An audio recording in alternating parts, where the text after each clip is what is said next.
नमस्कार, नया दृष्टिकोण न्यूज और जन भारत टीवी में आपका स्वागत है। मैं दीपक कुमार गुप्ता और हम बता दें कि सिवान के प्रतिष्ठित डॉक्टर पीयूष पद्मेश जो MBBS हैं, DCH और MIAP हैं, नवजात रोग एवं शिशु रोग विशेषज्ञ हैं।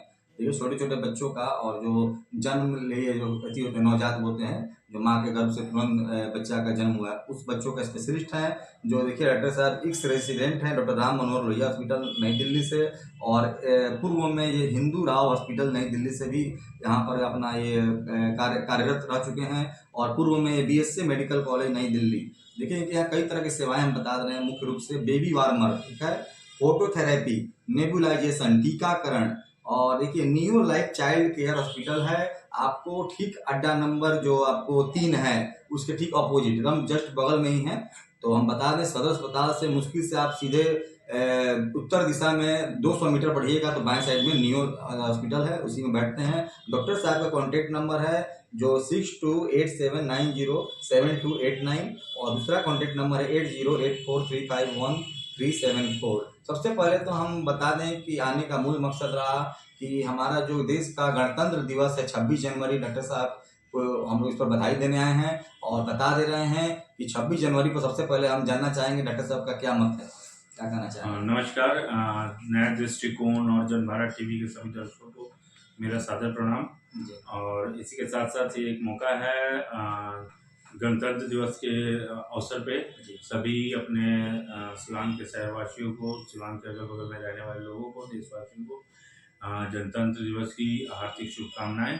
और सभी से उम्मीद करता हूं कि वर्ष सभी किसी का अच्छा रहे, देश के लिए सभी कुछ अच्छा रहे, ये मेरी सभी को शुभकामनाएं।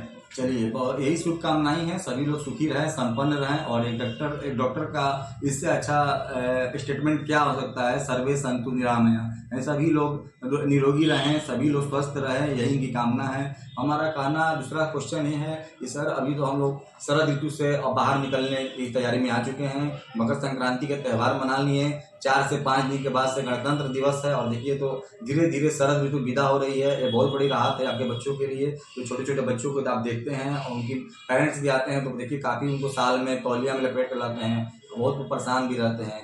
तो अब जो नया सीजन आ रहा है बसंत ऋतु, जो ऋतुओं का राजा है बसंत ऋतु में हम लोग प्रवेश करने जा रहे हैं कुछ ही दिन के बाद। उसमें माँ शारदे का हम लोग पूजा करेंगे, सरस्वती जी का, और वहीं से बसंत ऋतु की शुरुआत हो जाएगी।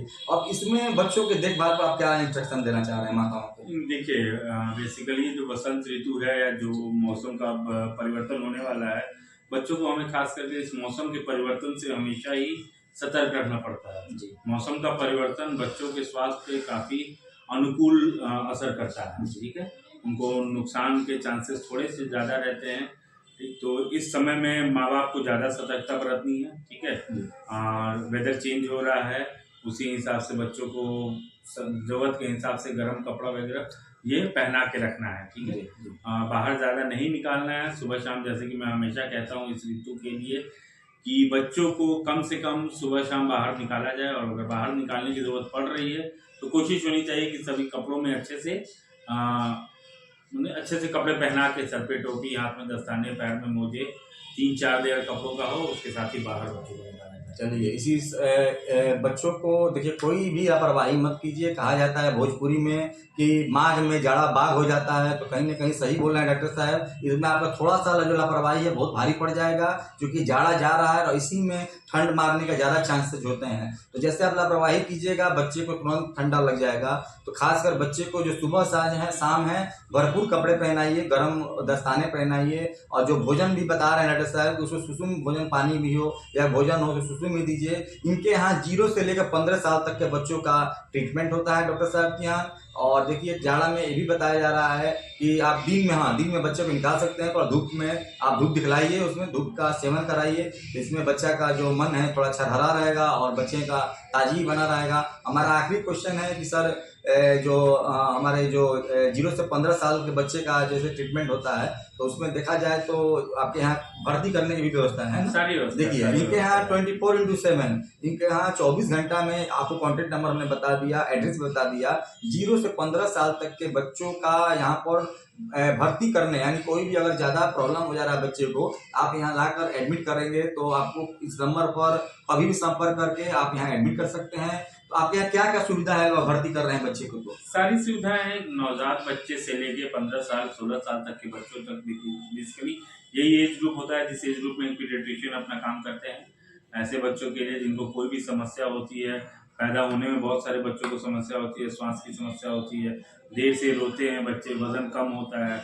आजकल मैं बहुत कॉमनली देख रहा हूँ सिवान में 1 किलो, 1.25 किलो, 1.5 किलो के बच्चे पैदा हो रहे हैं। ठीक है, मतलब मेरे हॉस्पिटल से हमने 800 ग्राम तक के बच्चे को, पैदाइशी वजन के बच्चे को डिस्चार्ज किया है। तो कम वजन के बच्चे हुए, कोई सांस में परेशानी हुई, तीसरे चौथे दिन बच्चों को पीलिया की संभावना रहती है, अगर वैसी कोई बीमारी हो रही है तो उसका इलाज।